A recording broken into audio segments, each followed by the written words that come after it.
disability and PTSD and how it affects me with the personal, romantic, and family relationships. And those with have learned things differently.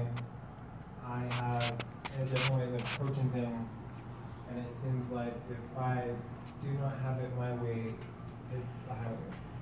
If they don't understand where I'm coming from, then why am I wasting my time with that person? Growing up, I only had my mother. That's all I had. My dad, I never knew. Apparently, he walked in my life as 5. I really don't know if my mom pushed him away. I'm not sure if it was a ultimatum. Either you take care of yourself so you can be there for your kid, or get the heck out of the life. I'm not sure what the case happened. I'm not sure why, but he's just never been there. So growing up, it's always been my mom. I went to Texas for a year, Utah for 2 years, and I primarily went there to just revisit different things and find ways to reopen myself.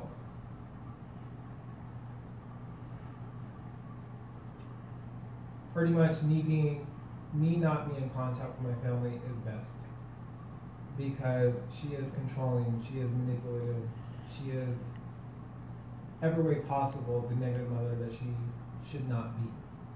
And my sister and I actually put this into question, and what's funny is that she said it before I even said anything about it. And she was like, why can't we have another mother? Like, I have a friend that treats their kids with respect, and if we're doing something great, we'll go out for dinner. We didn't have that. There's always abuse, abandonment, all kinds of different issues.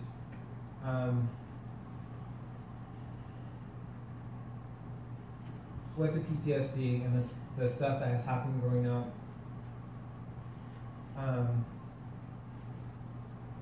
I have a lot of fears. I'm always scared. I'm always wondering if they're going to go after me, or if they're using me, or going to take advantage of me. And I can get through it. It's just not been easy.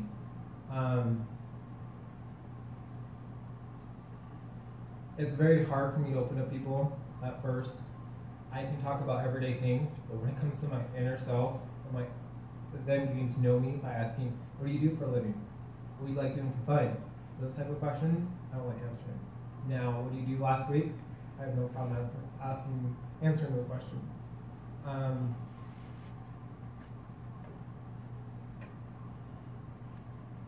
So, long story short, how my disabilities affect my personal, romantic, family, it's hard, because it's just, I have these fears and being scared, and I have the unknown. If I don't know what to expect, I won't do it. I will not risk myself.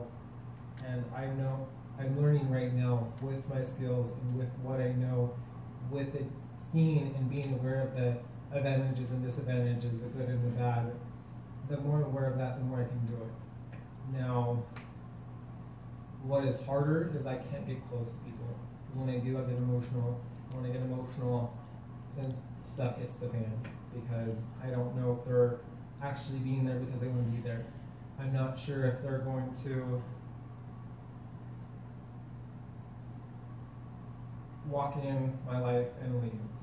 I'm not sure if they're doing that for good reasons. Okay. And I'll answer too. So, friends.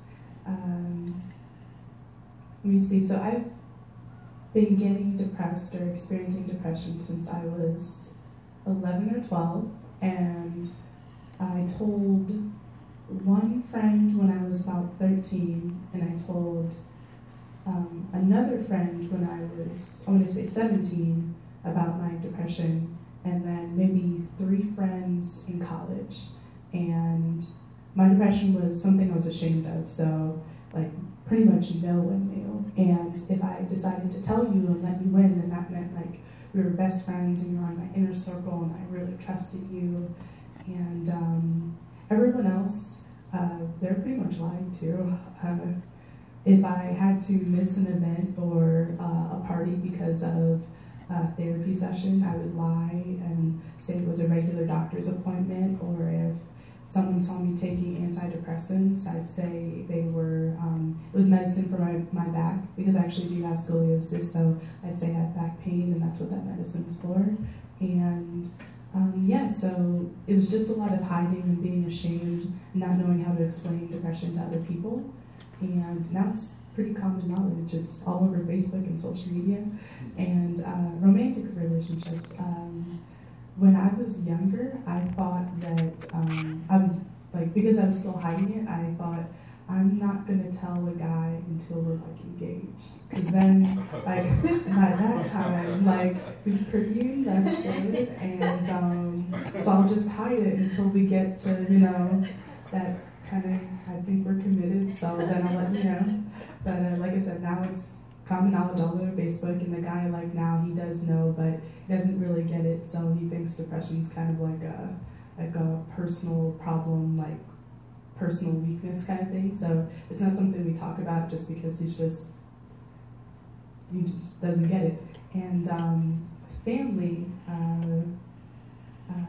so my parents, my dad is, he's just pretty like a even-toned, pretty happy person, so he's not who I go to. Like when I was in 7th grade, it was about this kid who was depressed, and he had friends one year, and then none of his friends wanted to be his friends anymore, and so he got sad, and then he started taking antidepressants. He wasn't sad anymore. So my naive middle school self thought that antidepressants worked like a happy pill, and that everything is fine once you start taking them. The best way I can explain antidepressants and their effect on me is containment. Before antidepressants, I feel like emotions are just very overwhelming, and overwhelming to a point where I can't function. And so kind of putting a cap on them and minimalizing them helps me to accomplish things. And there was a point where I did go off antidepressants because I just kind of, well, it wasn't on purpose. I asked, I was trying to get a refill from Walmart, and Walmart never called back. And so because they didn't fill the prescription, I decided to see what it would be like without them. And throughout my time on them, I've skipped days or forgotten days, and I'll get sick from withdrawal, but then also my symptoms will be more prominent. So when I went off them, I was already experiencing a different cold, so I didn't get sick from withdrawal, and I felt kind of even-toned and like everything was okay. And then everything was fine for like quite a few months, and then around the holidays I get depressed, and after New Year's I have this one day where I couldn't move, I couldn't get out of bed. I was stuck in my apartment all day, could barely move out of bed, and I just didn't know why, and I just knew that something was wrong and that I should start taking them again.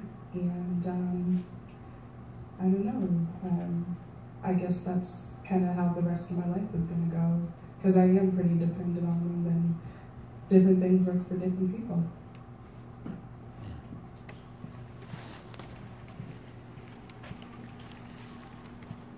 Can you repeat the question? Sure.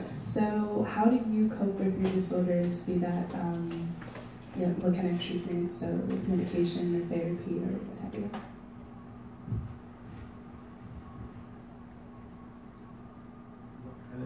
What kind of treatment have I done? Yes. Helping with the disorders? Yes. I was on medications, and when I tend to not focus as much. I tend to stay to myself, confine myself. I know that when I was also on them, like where Yana was saying, the combined emotions, emotionally numb, or in jail pretty much. You can't experience them. It's putting a band-aid on a sore. Also, there was a time I used to weigh 390 pounds, and I would never get up and leave the room. I would never answer my phone, even though the people that are calling to see what's going on, are you okay? And the medications are more of a downer for me. I tend to be more depressed. I tend to be more, yes, it lowers the anxiety, it lowers the pressure of experiencing them, because it's putting a band-aid on something that is cut, putting out the fire instead of letting the fire live. my type of support along with case management, life coaching, peer support. Again, I need to have them not be book smart. They need to be able to take their life connected with the book smart to be professional. There's a lot of people out there that don't know what they're talking about. And with someone that has disorders, I would prefer you to know what you're talking about, because if you don't, then I would know right off the bat if you are using the book or if you're using the life. And it's a catch-22. Anyone actually that has common sense will catch it. I guess growing up from now, I do have a counselor, and I do have fears and not knowing if she's going to help me or not. Just actually last week I met with her, and I came out in tears. I guess one of the fears I have going on that I need to work on is the frustration. Because when I'm frustrated, I'm just going into this attackful mode. I'm going into the position where I'm just not myself. I can say, nice to meet you, or be rude and say, nice to freaking meet you. There's two different ways that I address things, and it's just kind of hard. So there's about like 5 different groups I go to, including NAMI and a few others that I would rather not mention. But like the side doctors, they really don't help, because all they really do is refer to medications instead of finding other ways to deal with it without a medication. And I'm pretty sure, for example, sleeping. And there's a lot of people out there that do not sleep well at night, and maybe it could be an environment. A lot of music, a lot of TVs, a lot of people going in and out, some indoors. Stress from the day, not talking about the day, not letting what happened for the day, let it go. Or having light shine in, because sometimes it needs to be dark so you can actually concentrate on falling asleep instead of listening to music, watching TV, being on your phone. One of my pet peeves, and I would go around town, and what bothers me the most is a lot of people texting and driving. And now there's a law that they're going to ban texting and walking. And I just did some research, and well, there is other states that have no texting and driving. And just small things like that, the basics. Why can't simple people do simple things? They'd rather ban texting and walking, but yet a lot of people are texting and driving. Why would you ban that first and then do it instead of do it backwards? Just going to bed, things like that. Thinking about those things, they bother me, because I'm over here focusing on myself and getting the help I need and getting the skills I need. But what is the community doing to support others? What are they doing to help the community? So I am more the fan of the natural way out. I'm the fan of going out and out things. I think me going for walks, swimming, going to the gym, and just doing things like four-wheeling or jet skiing, things like that, that tends to help my disabilities more. They tend to comfort me and know that I'm secure. And in a way, I'm glad I made it where I'm at. I'm glad I've gone through what I've gone through. Some people regret it. I don't, because I'm learning it as I advantage. Okay. And last question. What are your hopes and fears for the future?